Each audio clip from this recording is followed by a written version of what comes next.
3 hari saya ada di Medaeng menjelang dia dieksekusi mati.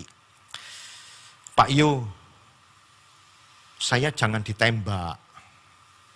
Ya, biarkan, saya tidak minta bebas. Saya tidak minta bebas. Ya, tapi biarkan saya mati alami. Saya matinya itu sakit kah, tua kah, saya mati. Saya takut Pak Yo ditembak. Hidup memuliakan Allah. Filipi 1 ayat 20-21. Sebab yang sangat kurindukan dan kuharapkan ialah bahwa aku dalam segala hal tidak akan beroleh malu. Melainkan seperti sedia kala. Demikian pun sekarang. Kristus dengan nyata dimuliakan di dalam tubuhku. Baik oleh hidupku maupun oleh matiku. Karena bagiku hidup adalah Kristus dan mati adalah keuntungan. Bekerja untuk memberi buah. Ini Filipi 1, 20-21, Filipi 1, 22, 23 dikatakan begini. Tetapi jika aku harus hidup di dunia ini, itu berarti bagiku bekerja memberi buah. Jadi mana yang harus kupilih? Aku tidak tahu, aku didesak dari 2 pihak, aku ingin pergi dan diam bersama-sama dengan Kristus, itu memang jauh lebih baik. Paulus mengatakan bahwa aku terus berpikir jumpa dengan Kristus. Itu jauh lebih baik. Berpusat kepada Kristus itu jauh lebih baik. Memikirkan Kristus itu jauh lebih baik. Bekerja untuk Kristus itu jauh lebih baik.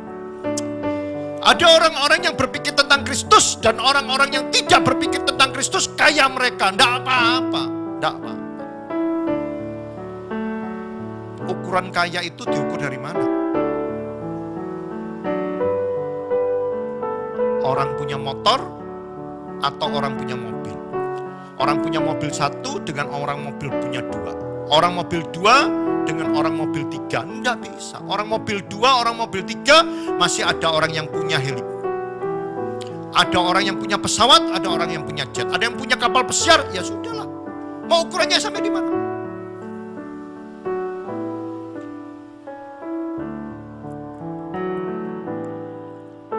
Kalau kita berproses kepada Tuhan, bekerja memberi buah, sampai hari ini saudara, ya, saya pernah ketemu dengan orang yang S2, berbicara tentang teologi kepada para mahasiswa yang akan dipelajari. Mahasiswa ini adalah mahasiswa misi di Bekasi Timur, Jalan Palem. Ya, saya tinggal di sana, saya juga ada ngajar di sana tentang misi. Ya, ini ngomongnya begini, saudara. Dialognya begini. Anak-anak mahasiswa yang lucu-lucu ini ngomongnya tanpa dosa, ya. Sama dosen yang S2. Wah, bahasanya tinggi banget. Lalu dosennya ini mengatakan ada pertanyaan. Ada, Pak. Mahasiswa ini ngomong gini. Sudah berapa jiwa yang diselamatkan? Bingung dosen. Karena dia cuma ngajar. Mahasiswa yang unyu-unyu, lucu-lucu ini saudara. Ya pertanyaannya yang mudah sekali. Oh ini dosen S2 ini ngomong teologianya pinter sekali. Tangtung. Mahasiswanya ini tanya, Pak, sampai hari ini sudah berapa jiwa?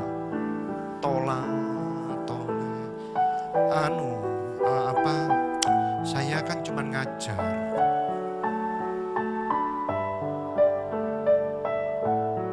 Penting mana? Apa ijazahmu kamu bawa ke Tuhan? Atau mahkota kehidupan yang kau bawa kepada Tuhan? Bekerja untuk memberi buah. Bekerja untuk mencari jiwa. Saya senang sekali. Ya, kalau di sini ada JP, ya, Connecting People ini nanti akan kita bawa untuk menjangkau jiwa-jiwa. Jiwa-jiwa ini kita perlu, jiwa-jiwa yang belum selamat, jiwa-jiwa yang belum ada gereja, kita akan bawa mereka untuk beribadah. Baik, kita akan lihat. Itu berarti bagiku bekerja memberi buah, jadi mana yang harus kupilih aku tidak tahu, aku didesak dari 2 pihak, aku ingin pergi dan diam bersama-sama dengan Kristus, itu memang jauh lebih baik. Ayat ini sering saya pakai di ayat Adiasa. Jadi aku ingin pergi dan diam bersama-sama dengan Kristus, itu memang jauh lebih baik. Ini ayat ini saya gunakan penghiburan untuk orang meninggal, keluarga-keluarga yang susah. Ini sering saya pakai, ya.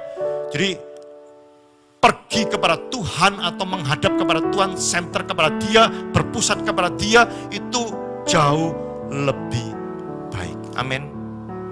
Segala pekerjaan, segala pelayanan, segala kehidupan, segala keluarga kita semuanya, kita harus kembalikan berpusat kepada Kristus. Jangan lagi kita akan hidup kepada kehidupan kita sendiri. Membuat orang lain semakin maju. Membuat orang lain semakin maju. Lagi-lagi nggak ada lagi ego lagi. Walaupun kita sudah berpusat kepada Kristus, tapi usahakan bukan ego lagi kita. Membawa orang lain itu juga mengenal kepada Kristus. Amin. Ini Filipi yang 1 ayat 25-26. Dan dalam keyakinan ini tahulah aku akan tinggal dan akan bersama-sama lagi dengan kamu, sekalian supaya kamu makin maju dan bersuka cita dalam iman, sehingga kemegahanmu dalam Kristus Yesus makin bertambah karena aku apabila aku kembali kepada kamu. Paulus mengajak jemaat di Filipi untuk tetap mengarah kepada Kristus. Amin. Ayo kita berusaha juga seperti ini. Bukan hanya hidup kita berpusat kepada Kristus, tetapi orang-orang lain. Anak kita, istri kita, keluarga kita semuanya. Kita bawa mereka semuanya berpusat kepada Kristus. Supaya mereka semuanya semakin maju. Kalau mereka semua semakin maju, mereka akan lihat patronnya itu siapa. Contohnya itu kepada siapa. Ya, kalau kita melihat bahwa dan dalam keyakinan ini taulah aku akan tinggal dan akan bersama-sama lagi dengan kamu, sekali supaya kamu makin maju dan bersuka cita di dalam iman, sehingga kemegahanmu dalam Kristus Yesus makin bertambah karena aku apabila aku kembali kepada kamu. Saudara, sampai sekarang ini kehidupan kita bagaimana? Pak Yo, sekarang saya tidak bisa berpikir tentang orang lain supaya maju. Saya berpikir diri sendiri aja angel, Pak Yo. Ya, itu relevan sekali. Itu logika banget. Ya, kehidupan kita sulit, kehidupan kita semakin tertekan. Ya, kita tidak bisa mikir orang lain. Tapi usahakan untuk kita membawa orang lain semakin maju. Usahakan orang lain itu semakin mengenal kepada Kristus. Ya, itu dikatakan memberi buah. Amin. Ya, itu dikatakan kepada Kristus. Gak apa-apa ya, saya kesaksian penjara gak apa-apa ya. Ya, di Wahyu kemudian dia ngomong sama Tuhan, Tuhan, aku ingin ada orang yang selamat. Lalu firman Tuhan ini atau Alkitab ini dia pegang, dia akan berikan kepada siapa? Dia lirik semuanya. Orang-orang yang belum terima Tuhan. Dia cari sepanjang hari. Kalau dia ketemu dengan satu orang yang menurutnya untuk bisa menerima Tuhan Yesus, maka Alkitab ini diberikan kepada dia. Terimalah keselamatan. Orang ini aneh, saudara. Sebentar lagi pasti dibaptis. Ini cerita penjara. Penjaranya ada di Malang sana. Kacuk atau Kepanjen, ya, di Kacuk sana. Tahu Bapak Ibu, jumlahnya berapa? Selama 24 tahun dia tinggal di penjara itu.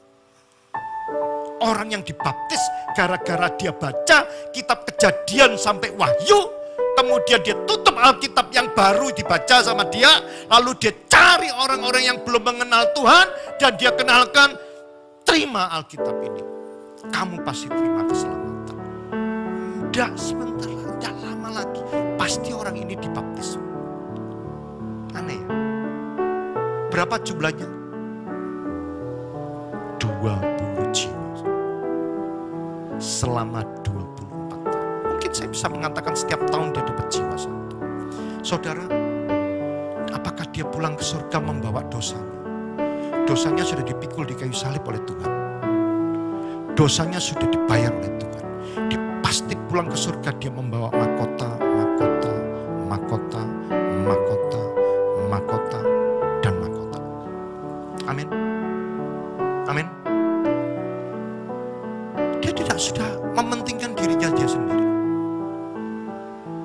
3 hari bersama dengan saya. Ya. Alkitab ini ada tanda tangannya. Nah. Ya. Tanggal 16 bulan 7 tahun 2008.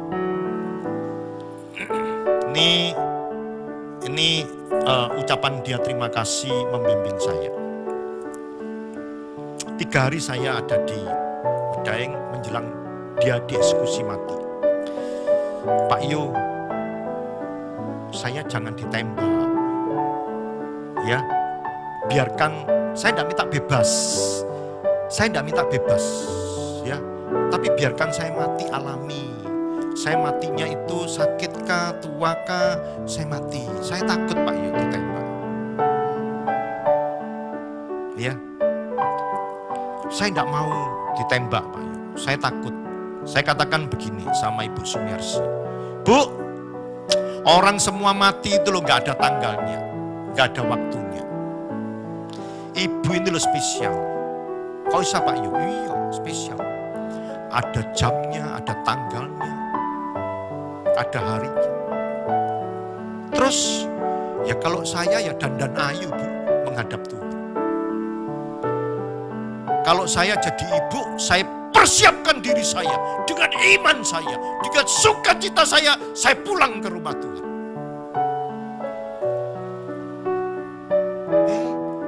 Dalam hitungan waktu sedetik, 2 detik dia mengatakan, ya, saya mau. Pendeta pun gak tahu kapan matinya. Ya kalau mati dalam keadaan khotbah gak apa-apa. Pas dalam keadaan ngomel.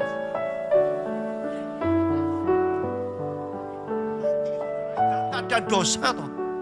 Bener? Bener ya? Iya kalau dalam keadaan menyembah. Tuhan engkau baik. Cari ini Tuhan. Wes mari nyembah. Dorong nyembah. Lah kalau dalam keadaan bersalah, dalam keadaan berdosa, hatiku ini hati yang jahat, terus mati.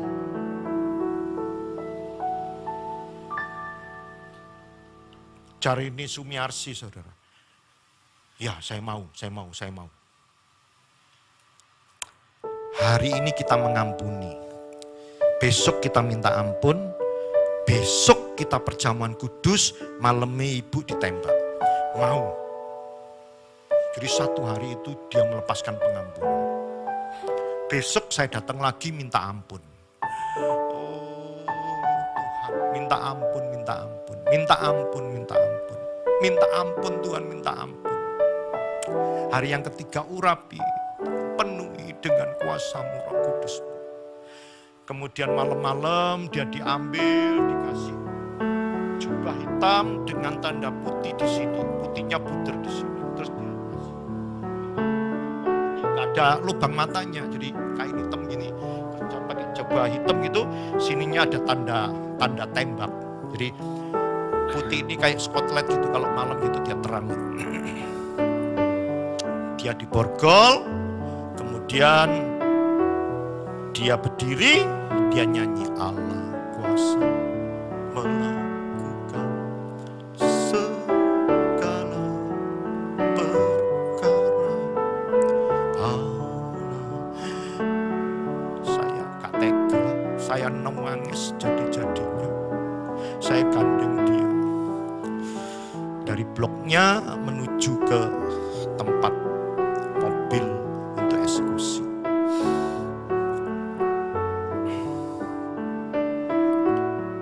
Dia ngomong, yang kuat-kuat ya Pak Yo. Kualik, kamu yang kuat, kamu yang kuat. Dia nasihatin saya. Tadinya dia ngomong takut. Tadinya dia ngomong enggak, saya enggak mau ditembak. Ya, Allah kuasa melakukan. Saya nangis. Saya gandeng dia. Saya tuntun dia. Yang kuat-kuat ya Pak Yo, ya kualik. Kamu yang kuat-kuat, kamu mau ditembak. Oh, itu nasihati saya. Tak bencana. Orang kalau sudah ngomongnya itu mati keuntunganku, hidupnya untuk Tuhan. Oh kayak gitu tuh. Amin. Berpusatnya itu bukan kepada, ya tadinya sih seperti itu. Mungkin tadinya egonya muncul. Aku takut Pak. Jangan ditembak. Aku enggak mau bebas kok. Aku biarkan aja di penjara. Enggak apa-apa. Walaupun 24 tahun, walaupun 25 tahun, walaupun 30 tahun, enggak apa-apa. Tapi aku jangan ditembak. Wah, kamu itu spesial. Kamu itu pulang ke rumah itu ono tanggali, ono jambi. Isa kamu dandan ayu, Isa kamu bersih diri. Isa kamu fokus berpusat kepada Kristus. Amin. Saya mau. Saya kasih tanggal sama Tuhan. Pak Yo, matimu. Tanggal ini, tahun ini, tanggal ini, jam ini. Wih, ya.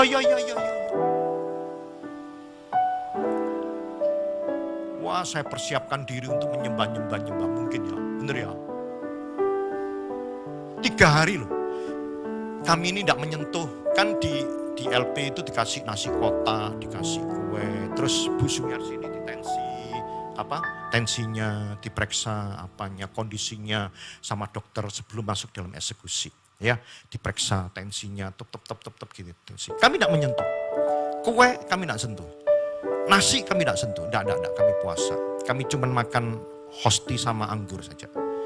Kirno tentang diri sendiri bagaimana. Tetapi ini tidak, saudara. Orang lain. Ini firman Tuhan mengatakan, membuat orang lain semakin maju. Sudah tidak ada kepentingan diri sendiri lagi.